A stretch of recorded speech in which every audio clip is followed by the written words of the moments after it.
What's up, everybody? Myron Medcalf with the Mary and Key Book Club. Excited for another panel event discussion for our latest book, The Sun Does Shine, How I Found Life and Freedom on Death Row.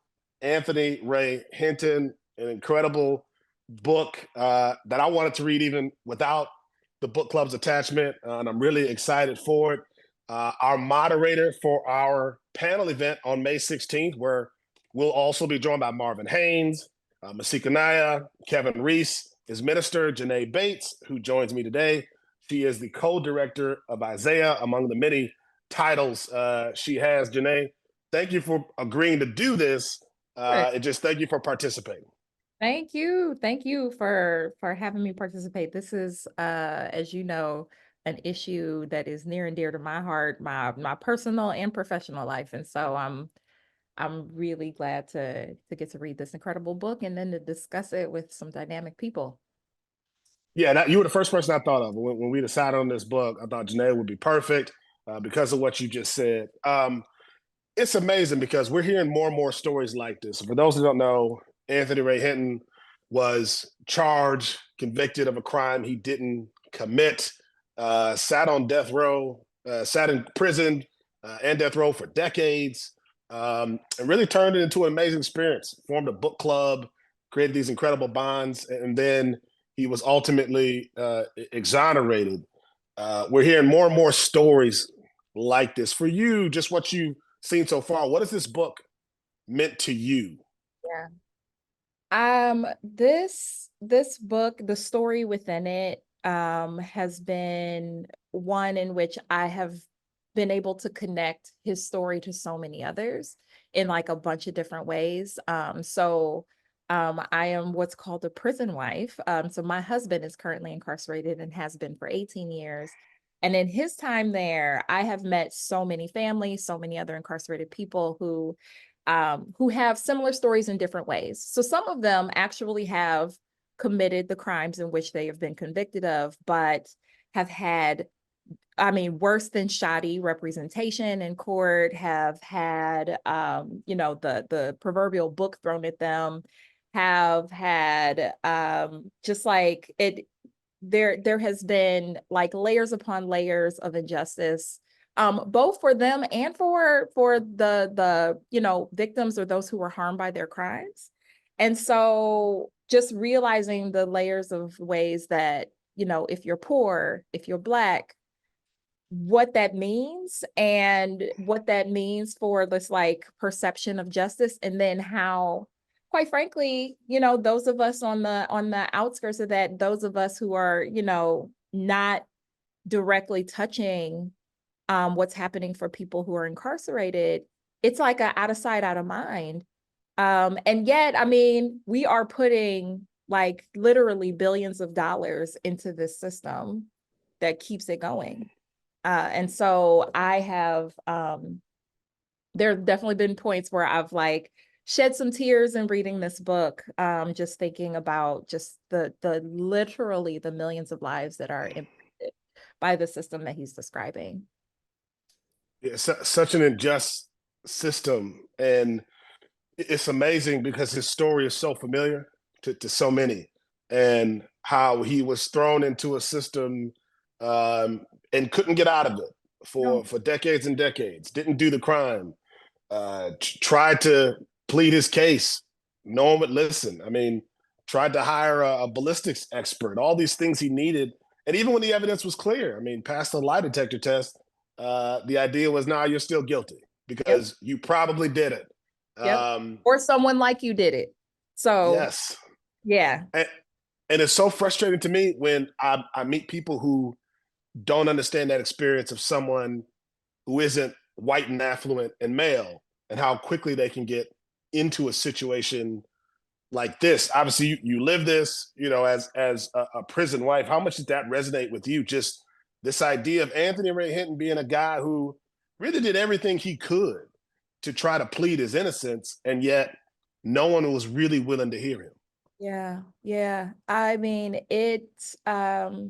It was heartbreaking, frankly. It was heartbreaking to read, when he's like even talking about like how he's really trying to coach his lawyer, his legal defense, but also feeling the tension of, well, I can't push too hard because this is all I have in my corner.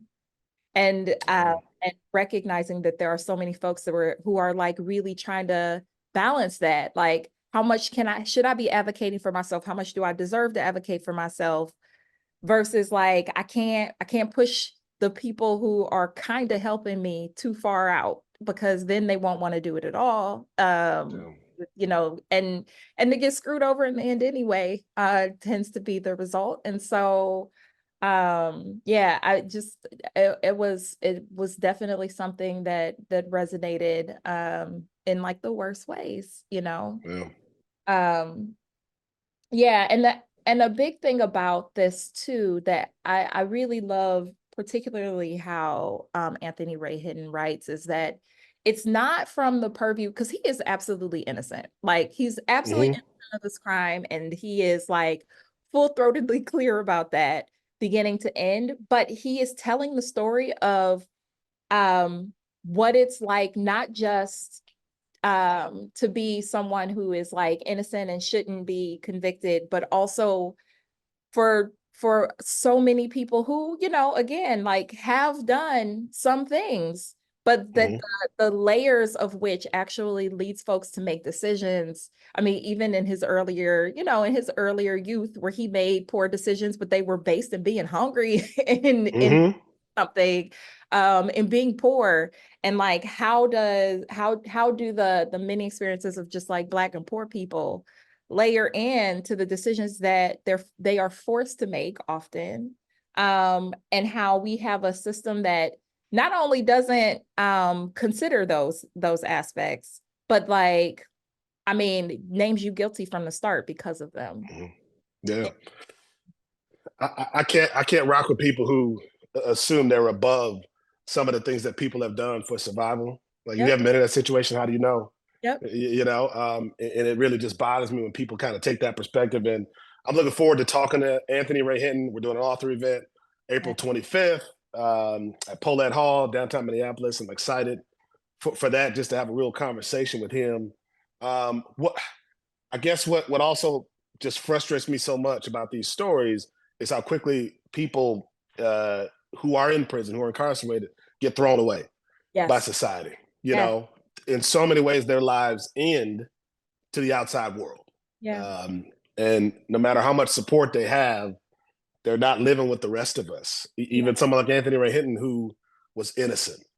The hardest part of the book for me, and I did a talk at a Hennepin County facility with a group of incarcerated individuals, and this was our liveliest discussion. But the hardest part for me, Janae, was I hate that he was in a position where he had to forgive somebody to move forward with his life. Because there's a part of me, if I'm honest, that feels like I ain't forgiven nothing. You stole my life. You took everything away from me. I pled my case. There was clear evidence. I mean, at one point in the book, they're accusing him of using his mother's gun in this murder, and his mother's gun had not been fired in decades. But they're saying, no, this is the murder weapon.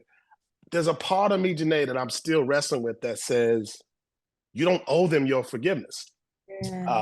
You shouldn't have been in that position in the first place. And I think that's been the most difficult part for me, is I understood why he had to forgive. But I'm angry that he ever had to go through this situation in the first place, if that makes sense.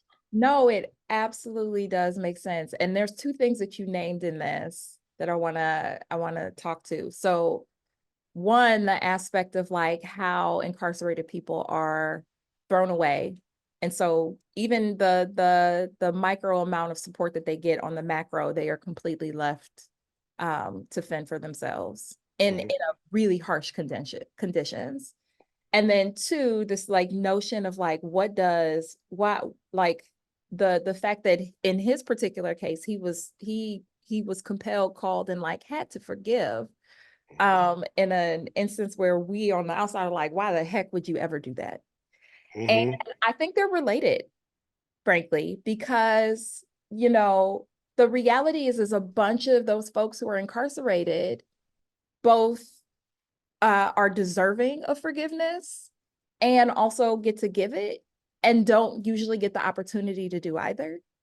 And Wow. Yeah. it creates these like cyclical generational curses that we have within our society that we see reflected every day, because we've created institutions of punishment, but not institutions of restoration. And because we all swim in this dominant, like punishment, punishment, punishment, somebody does wrong, you punish them. We swim in that. So it is so hard for us to think about, what does it mean to restore people? What does it mean for those who have done the offense and those who have been offended to be reconciled? It is like so hard for us to even begin to conceptualize. And like concretely, I think about like my own family circumstance. We have been tremendously blessed by what has been deemed a miracle of restorative justice, but it shouldn't be a miracle. It actually should be commonplace that people get to experience restoration and forgiveness. And so in my husband's case, his crime was a horrible mistake, but it resulted in the death of a person. And that person's family has had they have, after several years, over a decade, have had a restorative process with him where they go to visit him in the prison. They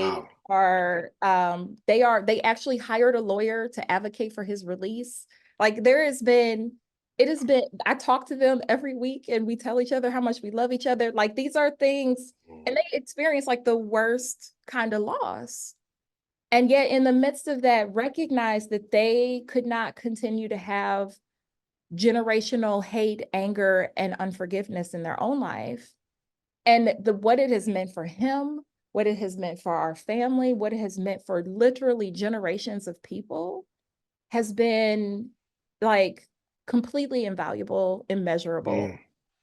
And when I think, I mean, I can't even begin to think about how that has broken so many cycles of like violence and harm in our own circles of family, you know? And Yeah. what could that mean for entire communities if we actually started to normalize this idea of exercising forgiveness and grace with each other?